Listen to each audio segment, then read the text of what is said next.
Later. We've seen what President Ruto has been accused of doing in as far as handling the DRC crisis, when he said that he had made a call to the French President, Emmanuel Macron.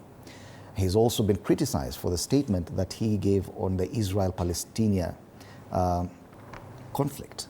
Now, these are just many to be ignored, Jen Kagiri. Do you agree that probably, in as far as our diplomacy is concerned, there are quite a number of gaffes that are now being questioned?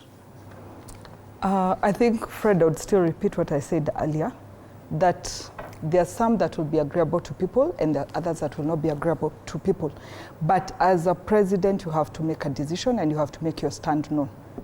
And I believe even in our individual capacities, we all have opinions on the very same topics. However, the difference between us and the president is that we've not spoken them out. And if we did, I'm sure there would still be opinions based on what we have said. So there would be those who would say it's agreeable, there are those who would say it's not. In fact, even with the AU election, I had people say some of those things cost us. But Fred, I'm one person who is so firm, and a student of history, none of those things cost us the seat. Because if you look at the history of the elections at the AUC, you'll always find the Francophone countries are the ones that win. You'll always find religion is one of the major factors that determine who the winner of that election is. So listening to all the blame game and all what we have brought up, because all these things are coming after the AUC election.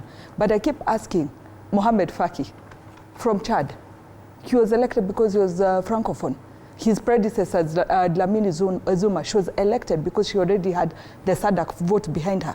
We go prior to that, there was the Jinping, he was from Gabon, Francophone country, elected because he had his Central African countries backing him, 11 votes already. And of course, adding to it, he's from a Francophone country. Prior to that, we had a guy called Alpha from Mali, Francophone again. So we are looking for all these reasons to place a blame game on an issue, but none of them apply. Are you saying in fact, if anything... We did not stand a chance? No, I'm not saying we did not stand a chance. What I'm saying is, in fact, we outdid ourselves. Because for us to be coming in as an EAC with only 8 votes, and first round, Right Honorable Raila Odinga won. Second round, he won again.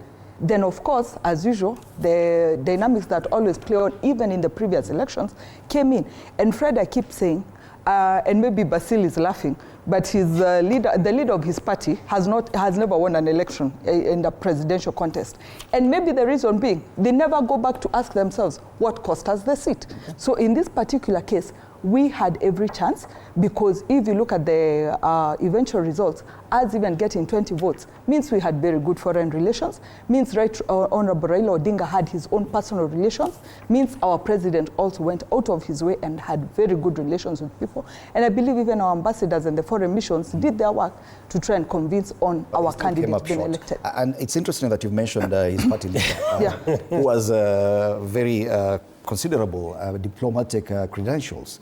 He came out and said that yes, diplomacy and those gaffes diplomatically actually cost us the AUC. When it comes to that person who has served